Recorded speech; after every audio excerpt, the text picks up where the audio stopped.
Hi, I'm Matthew Gatland, and this is Caves. And this week I made it so you can't fly through buildings. So previously you could just fly straight through these buildings, but now when I try to, I find that they collide with me and I can't move through them. This is one of those changes where if I had a project manager, someone who was trying to help me keep the project on track, they would probably say, Matthew, don't do that. It's going to take a long time, it doesn't matter.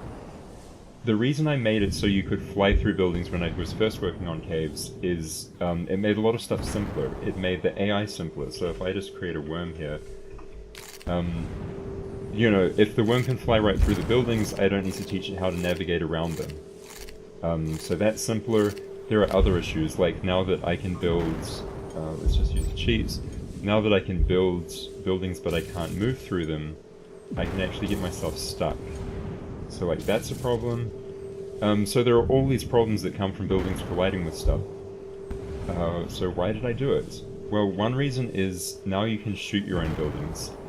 If you can fly through buildings, if enemies can fly through buildings, then you had a problem where an enemy like a worm might go right into the middle of this power plant and hang out in the middle of it eating it.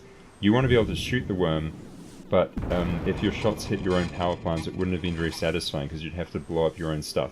So now enemies can't overlap with buildings, so it makes sense that you can shoot an enemy or shoot a building, and you'll never have one getting in the way of the other. So it's cool, now you can blow up your own buildings. This solves a problem people have had with the game for a long time where it's very difficult to get rid of the building you place in the wrong place.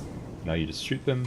I've actually hacked the first two so you can't destroy them, because it makes you lose the game. But in general you can now shoot and destroy any building you make. Another advantage to this change is that taking on enemy bases becomes a bit more strategic. So like here is an example. This isn't a very interesting enemy base, but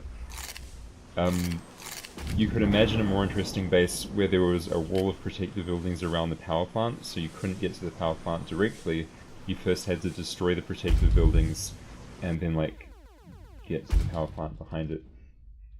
So I think that having buildings block you does make the game better, but it does have a lot of implications. There are some issues with the AI that I haven't fixed yet that I'll have to fix.